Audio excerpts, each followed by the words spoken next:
Papunta kami ngayon sa Cultural Asset Wada's house. Doon. Yan. Tara, pasokin natin. Hindi naman pala. Padong namin dito. Among tanaw na kung sa isod anong baya. Maya? Baya. Ano yung ibon? Mangot ko ta. Baya ka ng bay. Balay ba? Bahay. Di ba? Iba-iba tayo ng ano. Kwento. Tara. Balay ni Madam Giday. I-translate ko na ng ahong isulti be.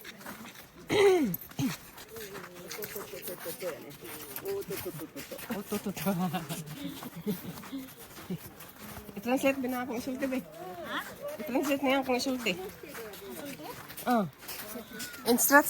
Sa nalalaman mo, i-translate mo yung sinasabi ko. Kung tumigil ka dyan, magbabisaya. Buti kung second ka, pwede pa akong bisayain. Ito, i-translate mo to. Alin? Kung sa may pasabutan eh. Ano na entry? Bawal magburikat. Bawal magburikat dyan. Dinhin na tamong sulod. Na sila'y silhig.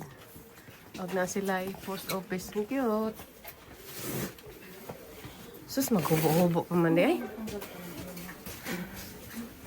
投げた床下に打ち、房、2階で飼っていた廃墟のモスクの Ito yung kanilang mga gamit noong panahon.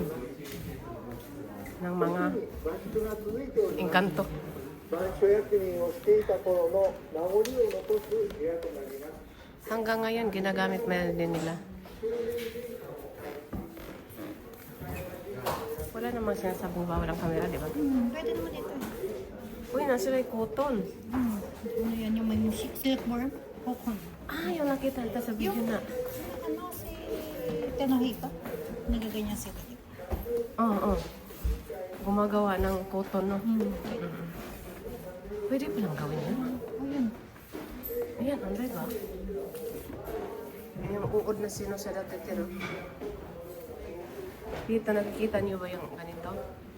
Yung gagawa ng cotton para gawing mga damit, gawing mga kung ano-ano. Bubuhayin yung uod at magiging ganito.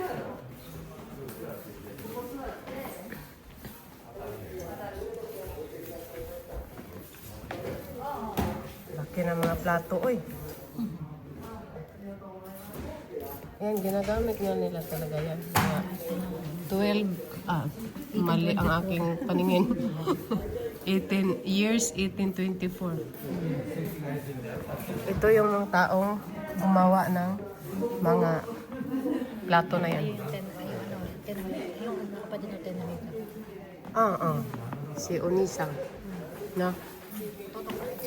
Ototo. Si Ototo na Tenohika. Emperor, Tenohika, Emperor.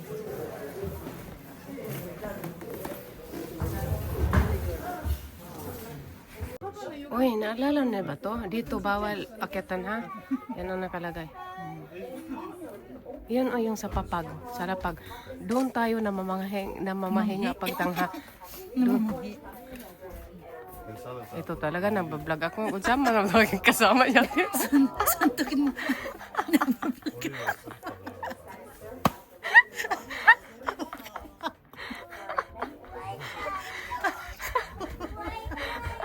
Alam niyo bang, issue kami ako nag-i-explain sa inyo. Tapos may utsama dito sa gilid.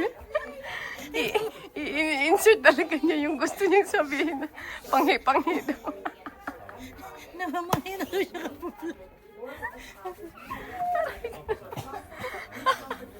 Ito yung papag na tulugan natin. Tama na nga, dagang salamat. Ito yung altar ng mga Hapon. Diba? Yung pinakagitna yun parang Kristo sa atin. Tapos dito bawal magsinilas kasi ano to? Ano ba yung Tagalog ng tatami? Tatami. Walay ba?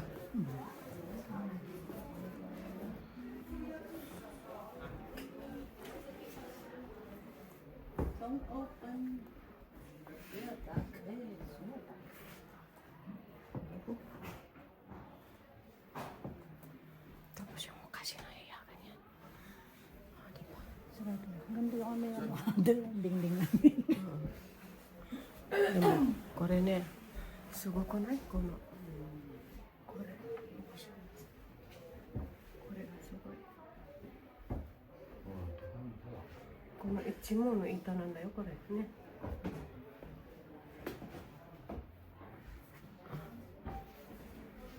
Kanino kaya yung mga ano dyan? Kung sa atin ano te, medalya. Baka yung ano daw, naging ano to, napasok sa kaisang Oh. Ganyan yung kwarto. Ito yung kwarto ng mga sinaunang panahon ng Hapon. Ganito yung kwarto, walang. Dito sila mag-ano ng putong, yung higaan. Ilalatag lang nila, wala silang bed. Ganito ang style. Tapos doon yung lalagyan ng putong. Ngayon binalagyan ng ita. Tapos doon ang mga damitan. Ganyan ang style. Basta ito yung isang room na to. Ito yung balihigaan ng mga Hapon. Ng panahon ng Hapon.